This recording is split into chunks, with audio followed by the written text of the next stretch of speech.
A imagem de Winston Churchill está gravada no mármore da eternidade como o baluarte da liberdade, o bulldog britânico que enfrentou a tirania nazista com nada além de palavras de aço e uma determinação inabalável.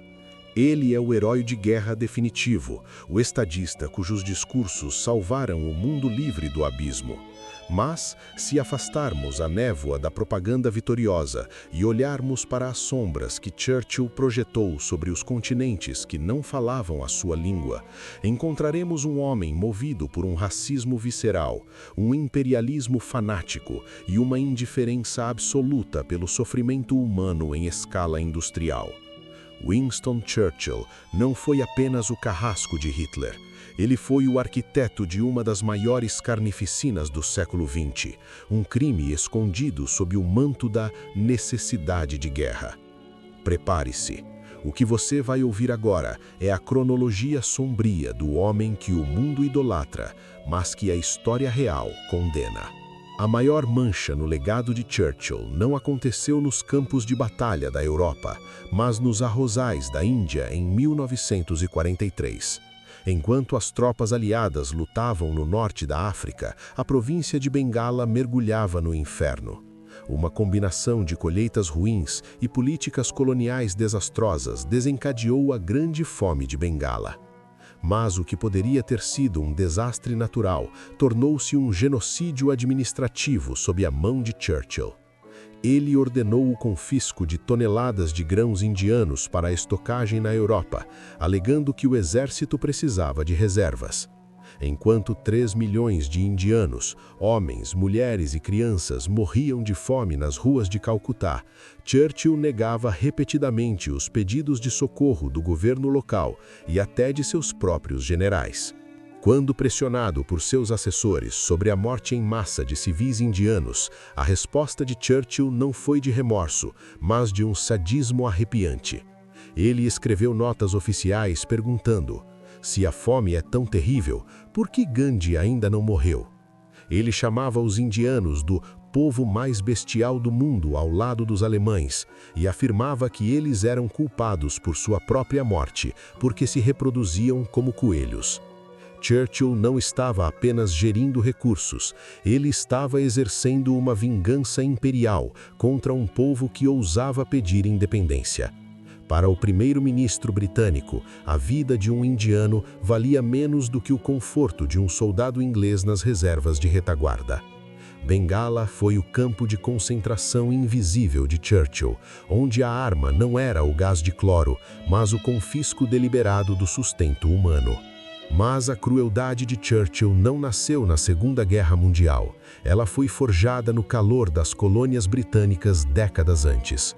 No final do século XIX, um jovem Winston Churchill viajou para o Sudão e para a África do Sul em busca de glória e aventura. O que ele encontrou e o que ele celebrou foi a superioridade da metralhadora sobre a lança. Churchill descreveu com entusiasmo a matança de nativos sudaneses como um espetáculo necessário para a civilização. Ele via o Império Britânico não como um sistema político, mas como um destino divino, onde as raças que ele considerava inferiores deveriam ser domadas ou extintas. Na África do Sul, durante a Guerra dos Boeres, Churchill foi um dos maiores defensores dos campos de concentração britânicos, onde milhares de mulheres e crianças morreram em condições deploráveis. Para Churchill, a paz só era possível através da rendição absoluta de qualquer um que não fosse de origem anglo-saxã.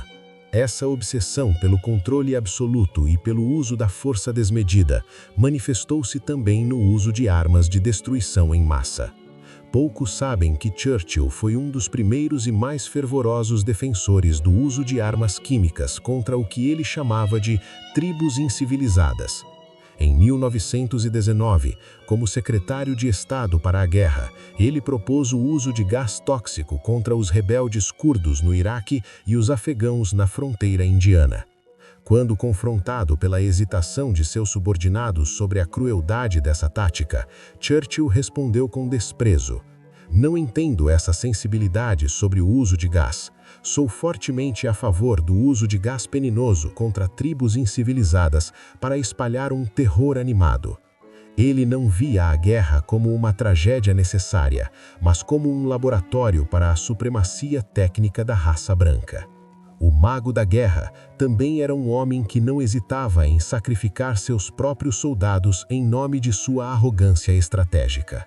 O desastre de Galípoli na Primeira Guerra Mundial foi o resultado direto de teimosia de Churchill. Ele ignorou os avisos de seus oficiais e enviou centenas de milhares de jovens para uma armadilha mortal nas praias da Turquia. O traço de corpos deixado naquela campanha quase encerrou sua carreira política, mas Churchill, mestre da sobrevivência, conseguiu reconstruir sua imagem, ocultando que ele via os soldados comuns como peões descartáveis em seu grande jogo de xadrez global. Ele era um homem que amava o mapa, mas desprezava o sangue que manchava o papel. A crueldade de Winston Churchill não conhecia fronteiras, e nem mesmo os vizinhos mais próximos da Grã-Bretanha foram poupados de sua sede de ferro e fogo. No início dos anos 20, Churchill foi o principal arquiteto do destacamento dos Black and Tans na Irlanda. Estes não eram soldados comuns. Eram milícias compostas por veteranos de guerra brutalizados, enviados para esmagar o movimento de independência irlandês através do terrorismo de Estado puro. Sob o comando de Churchill, os Black and Tans incendiaram vilarejos inteiros, executaram civis em plena luz do dia e transformaram a Irlanda em um matadouro. Para Churchill, o sangue celta era apenas um obstáculo para a hegemonia de Londres. Ele via a resistência irlandesa com o mesmo desprezo racista que dedicava aos indianos, tratando a luta por liberdade como uma patologia que só poderia ser curada com a baioneta e a forca. Mas o ódio de Churchill não se limitava às colônias ou às nações vizinhas. Ele se estendia ao próprio povo que ele jurou proteger, sempre que esse povo ousava questionar a hierarquia de classes. Churchill foi o carrasco do movimento trabalhista britânico. Em 1910, como Home Secretary, ele enviou tropas para esmagar os mineiros em greve em Tonypanty, no país de Gales. Ele não buscava a mediação, ele buscava a rendição incondicional dos operários. Anos depois, durante a greve geral de 1926, Churchill sugeriu o uso de metralhadoras contra os grevistas, tratando os trabalhadores famintos de seu próprio país como insurgentes inimigos. Para ele, a democracia era um luxo para as elites, enquanto para a classe operária restava apenas a obediência cega sob a ameaça do fuzil. A imagem de Churchill como o inimigo mortal do fascismo também é uma construção tardia que esconde uma verdade desconfortável. Antes de Hitler se tornar uma ameaça ao Império Britânico, Churchill expressou uma admiração pública e perturbadora por Benito Mussolini. Em 1927, ele elogiou o ditador italiano como um baluarte contra o vírus comunista e afirmou que, se fosse italiano, estaria ao lado de Mussolini. Churchill não se opunha ao autoritarismo ou à supressão das liberdades civis. Ele se opunha a qualquer poder que desafiasse a supremacia global da Grã-Bretanha. Sua luta contra o nazismo foi uma guerra de impérios, não uma cruzada pela humanidade. O homem que o mundo celebra como o salvador da civilização era, no fundo, um supremacista que via no fascismo um aliado útil, desde que os interesses de Londres fossem preservados. À medida que a Segunda Guerra Mundial chegava ao fim, a frieza estratégica de Churchill atingiu níveis de depravação que até seus aliados temiam. O bombardeio de Dresden, em 1945, foi seu ápice de destruição gratuita. Ele ordenou que uma cidade sem importância militar significativa fosse reduzida a cinzas, incendiando dezenas de milhares de civis alemães em uma tempestade de fogo. Churchill queria enviar uma mensagem de terror absoluto, não apenas aos alemães, mas aos soviéticos que avançavam. Ele não via diferença entre combatentes e crianças. Para ele, a vitória total justificava o aniquilamento de qualquer vida que estivesse no caminho do seu mapa de poder. O Bulldog britânico estava pronto para queimar o mundo inteiro para garantir que a bandeira da Union Jack continuasse a flutuar sobre as cinzas. O ato final da tirania de Churchill foi o sequestro da própria história. Ele sabia que seus crimes seriam expostos um dia, então ele decidiu que seria o único a contar a versão oficial. Churchill escreveu volumes massivos sobre a guerra, garantindo que sua voz fosse a única a ecoar através das décadas. "A história será gentil comigo", disse ele certa vez, "pois eu pretendo escrevê-la." E ele o fez com uma eficiência magistral, apagando os milhões de mortos de Bengala, o gás tóxico no Iraque e os Black and Tans na Irlanda de seus relatos heróicos.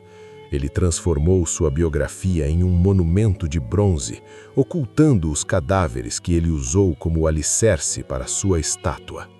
Winston Churchill morreu em 1965, celebrado como o maior britânico de todos os tempos. Mas o cheiro de querosene e o lamento dos famintos da Bengala ainda pairam sobre seu túmulo.